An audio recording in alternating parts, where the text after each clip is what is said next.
Collingwood are 36 points down to Hawthorn. Can they come back? The next 28 to 9 minutes will tell us the story here at VFL Park in front of what I believe is a record crowd. The big fist from Worthington gets it out to Tony Shaw. His kick only travelled 5 metres out, and eventually it comes out towards Eade, who taps the ball wide. Kennedy is pushing the back.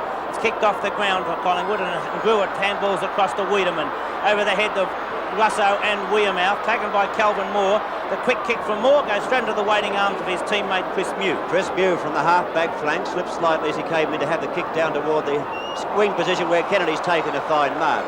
Thought of a hand pass to DP Domenico, but now changes his mind. Placing the ball in toward the half-forward zone. Players fly high. The mark has been claimed and it will be paid. Oops, and a trip also to Mace.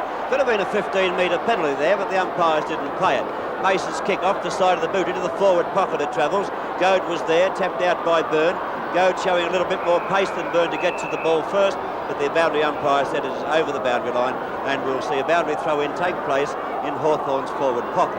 Hawthorn, as I said, 36 points in front of Collingwood, and Collingwood have to find something this quarter, Bob Skilton, to take this game out. Tuckett was who got the tap. It's forced out by Robertson. He traps the ball well. Was going to give the hand pass. He still gives it out wide. Ablett's waiting for it. He gives it on now to Mace. Mace's quick kick down towards the forward pocket. He's way offline. In fact, over the boundary line on the full. So the resultant free kick will be taken for Collingwood's fullback, Peter McCormick. It's the first time that Mace has been used in the game today for Hawthorn, and also Don Scott is still on the interchange bench. The kick coming in from that back pocket position. No one actually made contact. Dacos tried to hook it out. Polkinghorn gets a funny little kick away and taken by Russo. It wasn't the required 10 metres, so he hurriedly puts it down to Matthews, who's been a real champion today in this Hawthorn lineup. Matthews places the ball in toward Moncrief, who leads out, and Moncrief takes the mark in front of McCormick, who's tried to grab about 5 or 6 metres on the mark, and umpires now will bring him back to where the mark should be as Moncrief tries to line up to kick his second goal. Hawthorn 14-14-98. Collingwood 9-8-62, and Moncrief with a very difficult shot for goal, kicking right into the breeze. Difficult shot it is. Plenty of distance there, but it's across the face of goal. Tuck's in position, but he's beaten for the mark by Bill Pickett. Billy Pickett. Tuck being brought back to 5 metres. Law saying that you must be 5 metres back from the goal line. As Pickett slips as he was about to kick the ball, it comes down. Robertson's beaten for it on this occasion by Young, but Young too slow to get rid of the ball. Tapped away by Robertson, picked up by Goss. His kick over the head of Moncrief, and we'll find a boundary throwing to take place 5 metres around from the behind post in the forward pocket for Hawthorn. Hawthorn have to keep the ball in this area and score, and Collingwood naturally have to get it away to try and pick up that leeway they are facing. To the front of the packet comes Goad, hooks it out slightly. Mace's kick runs in toward the scoring zone. This could be a chance. Toomey should force it through. That wasn't Toomey at all, it was Olsen. And Olsen did just what I said he should do and get it over that line, because he was in all sorts of trouble, Bob, wasn't it? I'll say, Jack. McCormick going straight up the centre of the ground, shortest way home. When you need about 6 goals in a hurry, and Ablett takes the ball from the big fist away. A long kick from Ablett goes right over the boundary line on the full, and another free kick will be taken by Peter McCormick. Hawthorn kicked 7 goals 5 to make them 47 points at quarter time, and Collingwood can only manage 3 goals 2, giving Hawthorn a very handy lead of 27 points, which they increased to 42 points at half time, and now are still holding that 37-point lead over Collingwood in the ball. Up on the half-forward line for Hawthorn. Collingwood having a lot of trouble getting it out of there, Bob. Yes, they've found Hawthorn's desperate tackling extremely hard to get away from all day. It's Tuck who's done all the ruck work on the forward line and done it extremely well. Mace meets Picken very heavily, but no free kick. And we find Ablett showing tremendous pace, coming away from the centre wing. The left foot kick, looking for Moncrief at the back. Cut down, taken by Mace. Mace's kick towards goal. Hits the post. Well, he's been in the thick of things since coming on. He's had about 3 or 4 possessions in the first 4.5 minutes of the game. Or the quarter, I should have said. Had 4 possessions in 4 minutes, which isn't a bad effort. Of course, he'd be much fresher than the others. We've had a torrid afternoon so far. Punched away by Russo, tapped forward by Kennedy, picked up by Wearmouth, who threw the ball out, but was on the wrong side for Robertson. Tuck gets the ball wide to Eade, and Rodney Eade screws the ball back to put it to the centre of the corridor down the ground. It's punched down and picked up by Robertson after the handball came from Goad. A quick hand kick over the top, only went 5 metres, and Picken comes away with the ball. up towards centre-half back. Payton comes out, gets a favourable bounce, and he's able to thump the ball forward. A good bounce for Matthews, straightens up, goes Collingwood, and shepherded through by Moncrief. Good play by the full forward to allow Matthews to kick his 4th goal, and Hawthorn go to 15-16, 106, Collingwood 9-8-62. And that, I think, Jack, might be the largest, the greatest margin in the game to date. Yes, it would have to be, Bob. I can't remember Collingwood getting any further down than the 42 points they were at half-time. But that little man on your screen there, Matthews, he's been a real dynamo. He kicked a great goal in the 3rd quarter when Collingwood was starting to come back against Hawthorn. He kicked a great goal, a steadying goal, and Hawthorn have just gone ahead from there. But there's another man, Payton, getting that tap from the centre bounce. He's hardly been beaten for a centre bounce all day. Got another hand pass out to Matthews, which wasn't a very good kick, and there's a little bit of, I would say, aerial work going on out there, but not much football.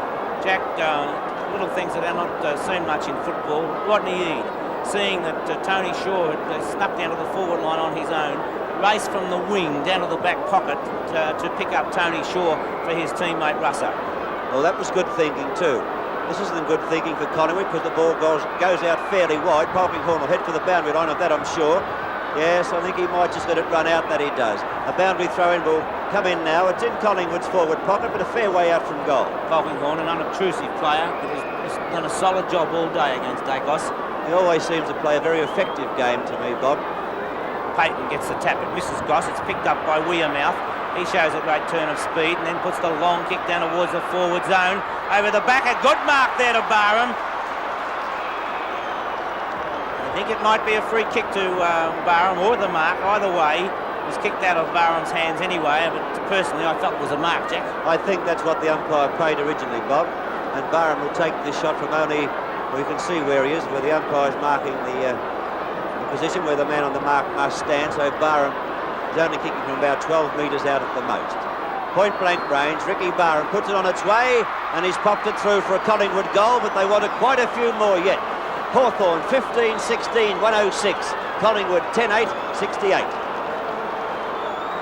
Ricky Barham, who was beaten by Ablett on the wing, and when Craig Davis got injured, Barham came back on the ground, went to the forward pocket.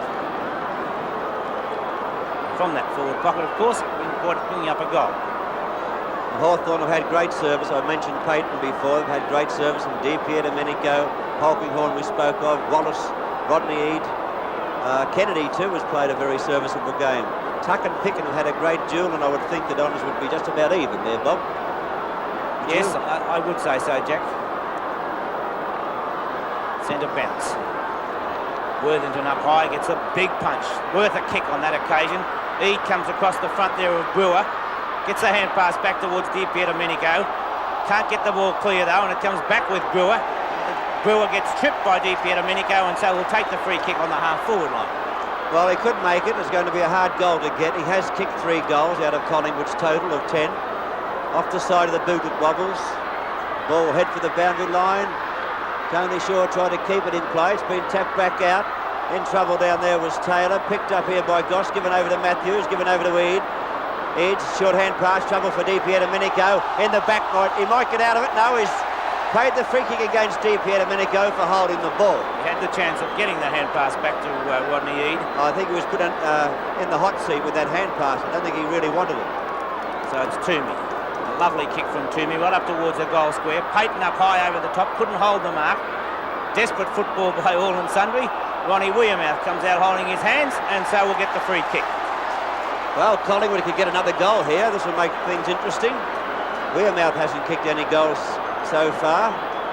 But Collingwood could kick their 11th goal from this shot by Weirmouth, and much the same shot as Ricky Barham had before. Point blank range, dead in front.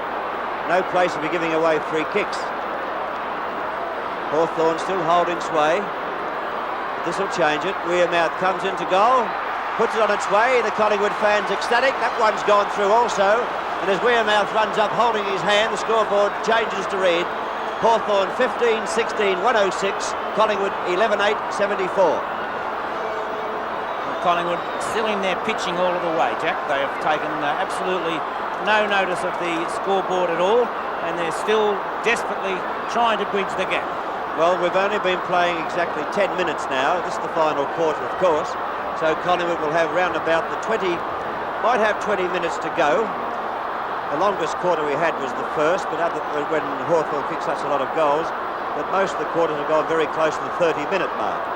Looks like someone may have snookered a football down there, so a new one coming onto the ground, and play will continue right here and now as umpire James comes in to put the ball down.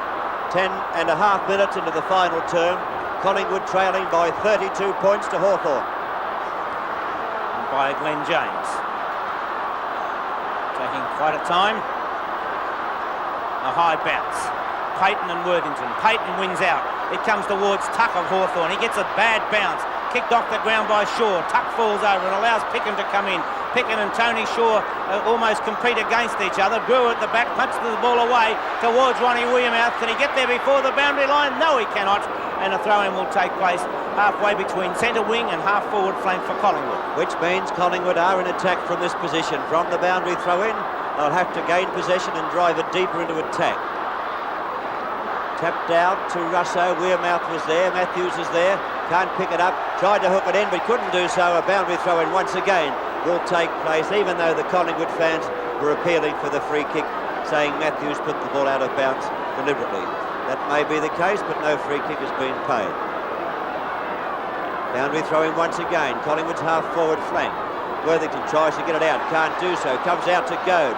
Thought of a hand pass to DP Domenico, but kicks high in the air, up toward the centre. Pickett went for a spectacular mark, and he missed it. Tuck picks up his kick, a bad one, goes straight to Byrne. Byrne puts it back, a good kick up to half-forward. Long kick from Byrne towards half-forward. Dacos misses the mark. Streaming through from half-back is DP Domenico. Hawthorn all on their own as we see Mace take the mark. He's being told by Ablett that he's clear. Goes for the long kick. He's way offline, completely offline, in fact, across the face of goal.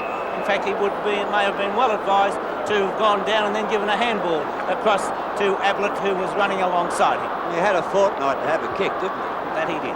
At just about half the ground, and he's messed it up. Boundary throw-in in the forward pocket for Hawthorn. Worthington and Tuck on the turf. Could have been a free kick there against Goad, and the umpire said play on. They've all stopped. Young in trouble now. Picked up by Goss. Snapped towards goals. It's a goal to Hawthorn. Gossie kicks his third. Hawthorn 16-16, 1-1-2. Collingwood 11-8-74. Well, you called it, Jack. They all did stop. They stopped. And it's an old saying, we say it nearly every week, don't we? You don't stop until you hear the whistle not blown the first time, but the second time. But they all stopped. Gossie was quick enough to pick it up and pop it through. So it's 112-74. Norm Goss kicking his third goal. The bounce favours Stewart. It's taken down there by Tony Shaw. His short kick towards the half-forward line, missed by Dacos, but he's able to recover.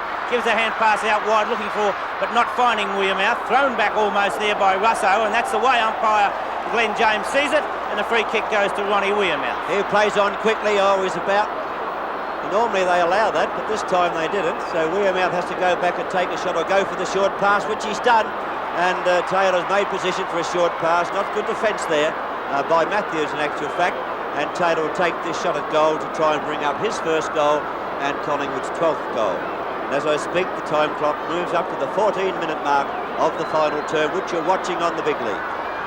Taylor's kick off the side of the boot, and only 1 point comes on the board, kicked by Michael Taylor of Collingwood. Collingwood want goals, not behinds. Hawthorn still holding sway. 112-75, and Kelvin Moore about to go to the outer side.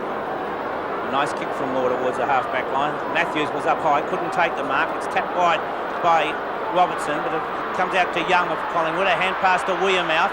Weirmouth's kick dropping short. Kelvin Moore in the way. So Kelvin Moore.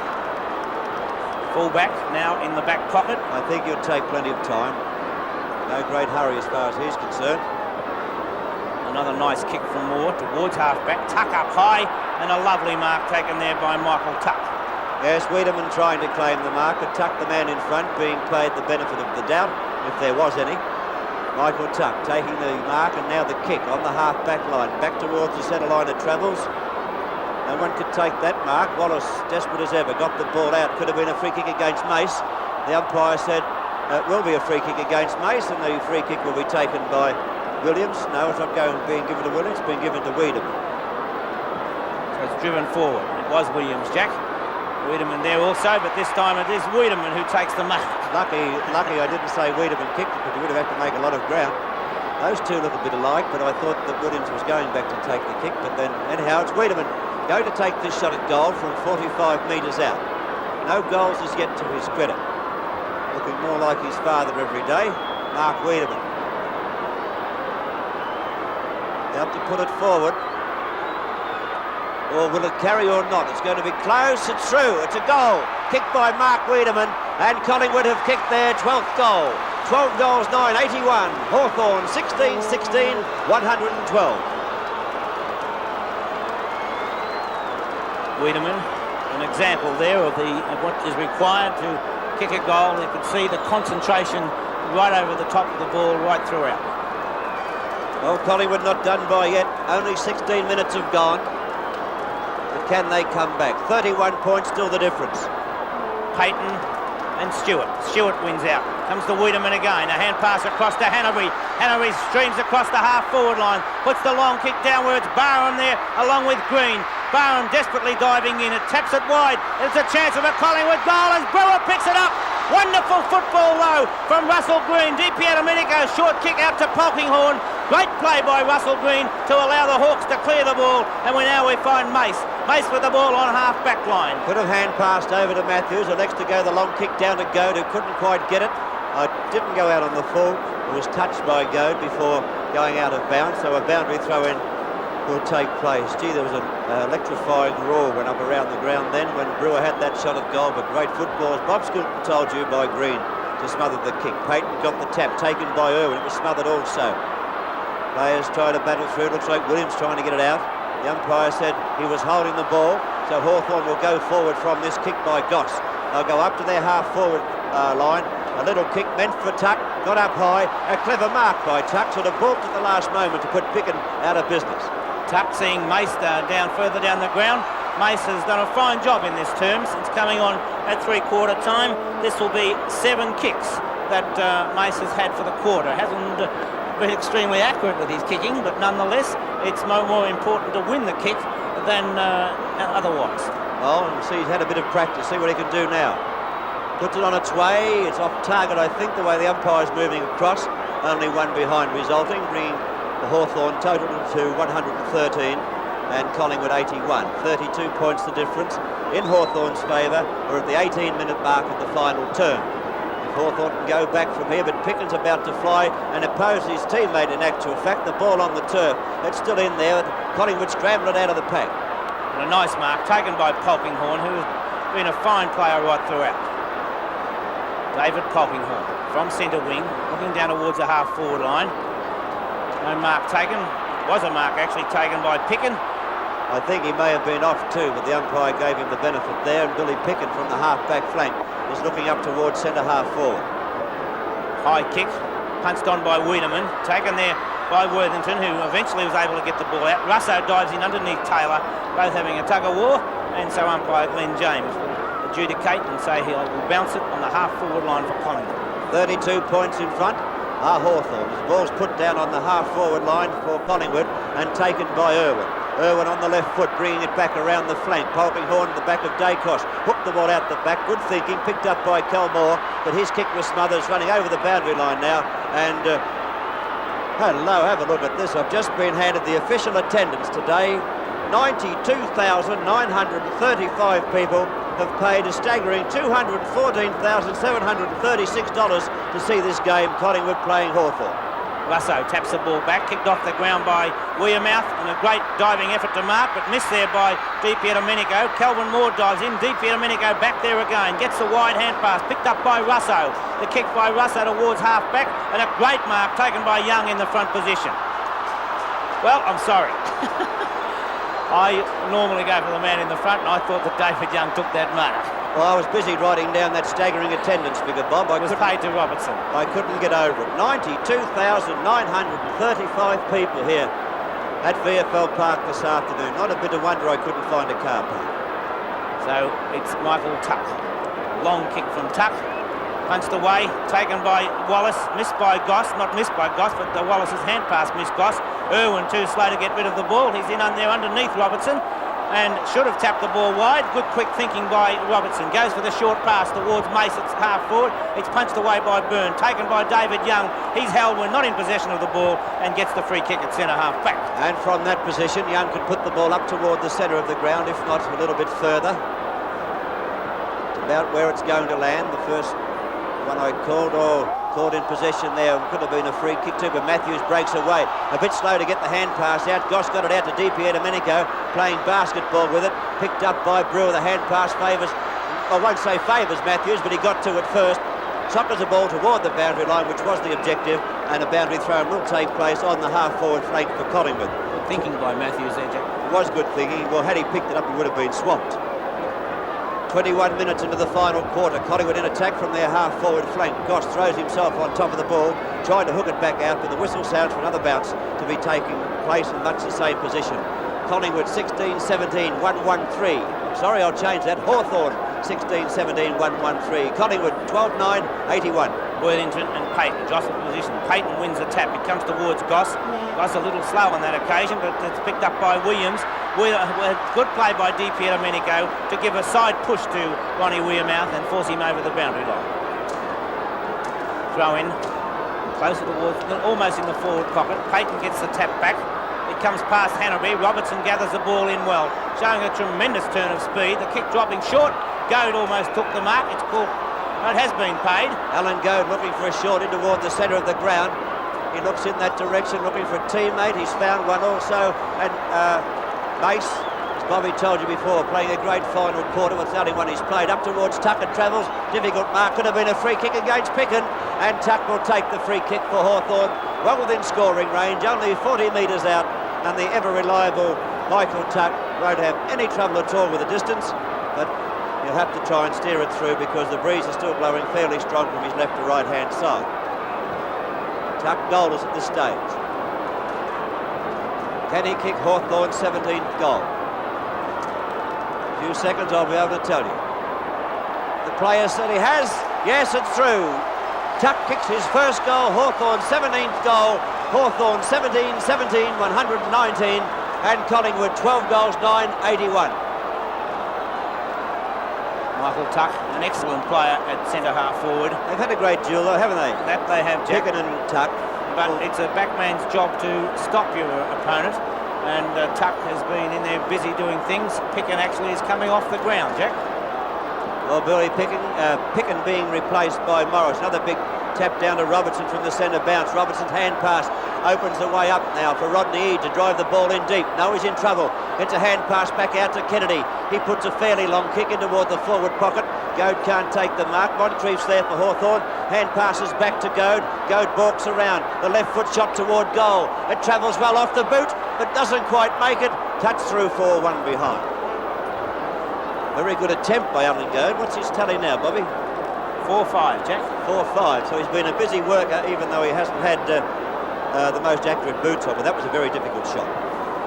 Once again, McCormick going directly down the ground. That's the only way in this position, because then we find a free kick going to Craig Stewart because he was pushed in the back. And so Stewart, another good kick of the football, also should go for the long kick. Well, he's nothing to lose. He does make a long kick of it too. Right to centre half forward. Kelvin Moore punches the ball away. Russo comes across. Tries to get a hand pass over the top, does so, puts the Ablett under a fair bit of pressure, and it's picked up by Tony Shaw. Poor hand pass, but it comes back to Shaw. He's well tackled, loses possession of the ball. Irwin tackled again, takes too long, but had no chance of getting rid of it, according to umpire Robertson, and Irwin showing an obvious lack of fitness, Jack. Yeah, I was about to say the same thing. The Hawthorn players thought that was a free kick, but the umpire, in this case, umpire Ian Robertson said no, the ball was held to him. Yes, I think we'll see a lot better out of Warwick Irwin in weeks to come, but he does at this stage lack sharpness, I think, Bobby. He's not thinking quickly enough. His reflexes are down. So it's taken here by Wearmouth. The hand pass on to Irwin, having time to get a kick this time. He puts the ball up to the scoring zone. Set themselves, the ball punched away by Green. Favours DP Domenico, and Soccer Tactics find the boundary line. A placement kick there by DP Domenico. Had nowhere to go with the kick at all, and he went straight for the boundary line, and he certainly found it. As the time ticks around toward the 25-minute mark, It's Hawthorn on 120 and Collingwood on 81. Over the top came Williams, then still went on, forcing the ball forward. Mew gets a quick hand pass to Russo. The left foot kick from Russo goes over the boundary line on the full, and so the free kick will be taken by Kevin Morris. Well, he wouldn't score from where he is. He's right on the half-forward flank and deep on the boundary. He'll have to hope for a Collingwood mark, but a poor kick puts the ball in toward the centre of the ground. It bounces badly there for Ablett, tapped forward by Di Domenico. He gives the hand pass across to Wallace. Wallace will be looking for Michael Tuck. Tuck's at the back position, and Toomey takes a nice mark in front. Yes, Tuck thinking the ball would carry further than it did. Tried to get the fly over the top of Toomey, who plays on very quickly from the half-back flank area. Up towards centre-half forward, the kick travels. No mark taken. Weirmouth picks up the crumb beautifully. The left foot kick is in toward the forward pocket. Can Shaw pick it up? He does. His hand passes smothered. Hawthorn have been doing that all day. Shaw's hand pass once again to Wiedemann. He was too slow. Lost possession, but no free kick either way. The ball with Robertson, trying to get it out of the pack. Picked up by Russo. Russo going up toward the wing, where he can see a teammate in Wallace, all by himself. Wallace takes the mark, can play on down towards Tuck. Over the head of Tuck, he travels in the back, could have been the occasion there, and the free kick will be paid to Toomey. Or will it go the other way? No, it won't be Toomey to take the kick, it's Byrne. So Byrne, after getting the shove from Alan Goad, torpedo punt kick. Very high. Payton punches the ball away. It's well taken by Hanbury. The hand pass from Hanbury finds Young. Young short kick. Straight into the arms of Di Domenico. What a fine job this fellow's done. Big Birdie about to play on now. He thought of a hand pass, elected to kick. He's kicked straight to three Collingwood players in the centre of the ground. Irwin got a hand pass out to Toomey. Toomey's kick travelling up towards Robertson in front and takes a timely mark, a steadying mark for Hawthorn. Putting the ball out wide. The lead is good, the pass is good, and the mark is equally as good by Wallace. Wallace on centre wing on the members' side. The time clock ticks around toward the 27-minute mark as Wallace puts Hawthorn into attack. Poached away by Toomey. Coming across the back of the pack was Stewart. Tuck forced Stewart to go wide with that kick. Hanbury getting the Eade out of the way and is then able to go after the ball, but Eade now making him handball over the top. It's a poor hand pass. Tony Shaw and Hanbury collided. The poor kick fell into the arms of Taylor. Taylor's kick up towards half forward. Mew was there, couldn't trap it. It's taken by Payton. Hand pass across to Robertson, then to Polkinghorne, and once again we find Mace completely on his own. He certainly opened up that forward line, Bob. He leads right away from the opposition. A placement kick in toward the half-forward zone, and Ablett takes the mark for Hawthorn. Well, he's a lot closer to goal than the half-forward line. He's dropped right down to be within 35 metres of goal, and he will now try for his third goal, hopeful to bring Hawthorn's score up to 18-18. It now sits on 17-18, 120, and Collingwood 12-9-81. Ablett kicks as the light is fading. The kick of Ablett's is fading too, a little bit to the left-hand side, and only one behind resulting from that shot at goal. 17-19, 121 is the Hawthorn total. Collingwood 12-9, 81, 40 points behind Hawthorn. Straight down the centre of the ground. Kennedy, a magnificent mark over the top. It'll take a magnificent kick to score, Bob. He's out round about 68 metres, 70 metres from where he'll kick. No, I don't think he'll score, Jack. But John Kennedy. The kick dropping short, about 20 metres out from goal, and a timely mark taken by Peter McCormack, who goes out straight away with a handball to Byrne. Byrne towards half-back. Kennedy in position again. This time can't take the mark. Hanbury won possession, then lost it, and, the free kick goes the way of Mark Hanbury. Being held but not in possession, according to umpire James. Hanbury taking this kick for Collingwood on the half-back flank. Not too sure as what to do. Gave a hand pass to Taylor, who drives up with the kick. Over the back will come Kelvin Moore, spoilt the pack, pushed it down towards Rodney Eade on the centre wing position, having time to get a hand pass if he wishes. That he does now to Wallace. Wallace puts the boot into it, up toward Tuck. Tuck and Toomey will fly high. Toomey brings the ball down, taken by Kennedy. 45 metres out from goal, possibly a shade more. He drives in toward the scoring zone, and a mark to Alan Goad. What a great mark that was. Alan Goad only 25 metres out from goal from where he'll kick and attempt to kick his fifth goal. So Hawthorn have certainly taken the points away from Collingwood this afternoon here in front of a massive record crowd at VFL Park of 92,935 people. And the gate, way over $200,000. Alan Goad putting the ball on its way. The umpire watches it go overhead and then indicates Hawthorn have kicked their 18th goal through Goad and now move on to 127 points and Collingwood on 81. Well, as the clock ticks around to the 30-minute mark, it is a ball game well and truly won by Hawthorn. Nobody in their wildest dreams, Bobby, could even imagine that Hawthorn could trounce Collingwood as they have this afternoon, and really have never looked in danger, have they? Not from the very moment, apart from Craig Stewart winning the first knockout. Payton and Stewart. Payton again wins a tap. This time Goss gets it, gives a hand pass across to Ablett. Ablett will go for the short pass where once again Mace is on his own. Can he get there before the boundary line? A great effort to mark by Mace. He plays on straight away from the half-forward flank. There's a shocking kick once more though off the side of the boot as the siren goes, and Hawthorn running out easy winners over Collingwood. Hawthorn 18-19, 127. Collingwood 12-9, 81.